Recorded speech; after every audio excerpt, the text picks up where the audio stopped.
শ্রীনগরের নওগাম থানায় বিস্ফোরণ, আহত ৮ জন পুলিশ কর্মী। সিসিটিভি ফুটেজে বিস্ফোরণের মুহূর্তের ছবি।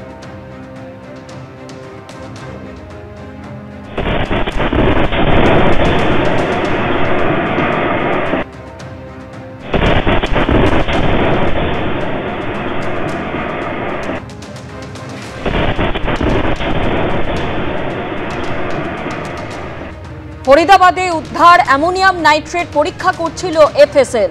নওগাম থানায় অ্যামোনিয়াম নাইট্রেট পরীক্ষা করছিল এফএসএল। অ্যামোনিয়াম নাইট্রেট পরীক্ষার সময় বিস্ফোরণে আহত ৮ জন পুলিশ কর্মী, তারা হাসপাতালে ভর্তি।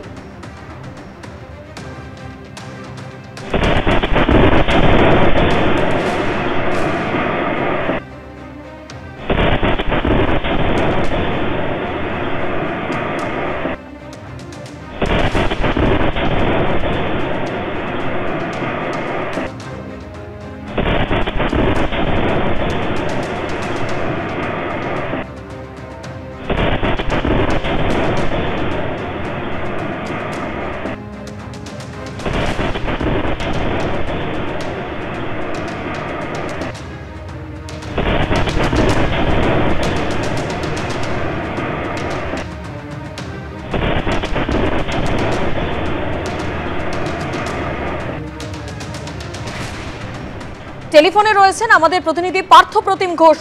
পার্থপ্রতিম, এরকম বিস্ফোরণের ঘটনা ঠিক কিভাবে ঘটলো, এখনো পর্যন্ত আর কি খবর রয়েছে তোমার কাছে? দেখো, প্রাথমিকভাবে যে বিষয়টা জানা যাচ্ছে, আজকে রাত্রির 11:22 নাগাদ যখন ফরিদাবাদ থেকে যে বিপুল পরিমাণে বিস্ফোরক অ্যামোনিয়াম নাইট্রেট উদ্ধার হয়েছিল তুমি জানো, আর সেটা পরীক্ষা চলছিল শ্রীনগরের নওগ্রাম থানার কাছেই এবং থানার পাশেই থানার যে কমপ্লেক্স, সেই কমপ্লেক্সের মধ্যে। এবং সেখানে সিএফএসএল টিম তারা সেখানে উপস্থিত ছিল এবং যখন পরীক্ষা নিরীক্ষা চলছিল তখনই কিন্তু সেখানে একটা ভয়াবহ বিস্ফোরণ হয় এবং দূর দূরান্ত থেকে যারা রয়েছেন তারা কিন্তু এই বিস্ফোরণের শব্দ শুনতে পান, এমনকি সিসি ক্যামেরা বন্দী হয়েছে গোটা বিস্ফোরণের মুহূর্ত। এবং সঙ্গে সঙ্গে ওই এলাকায় আগুন লেগে যায় এবং সেই সময় উপস্থিত ৮ জন পুলিশ কর্মী আহত হয়েছে। তাদের মধ্যে কয়েকজনের অবস্থা যথেষ্ট সংকটজনক, তাদেরকে সেখান থেকে হাসপাতালে নিয়ে যাওয়া হয়েছে। ইতিমধ্যে ঘটনাস্থলে দমকলের একাধিক ইঞ্জিন গিয়ে পৌঁছেছে এবং সম্পূর্ণভাবে নিয়ন্ত্রণে আনার চেষ্টা করা হচ্ছে। কারণ তুমি জানো, ফরিদাবাদে যে বিপুল পরিমাণে বিস্ফোরক উদ্ধার হয়েছিল এবং সেই যে মামলাটি, সেই মামলাটি শ্রীনগরের নওগ্রাম থানার মামলা, ১৬২ নম্বর এফআইআর, যেটা নওগ্রাম থানায় করা হয়েছিল।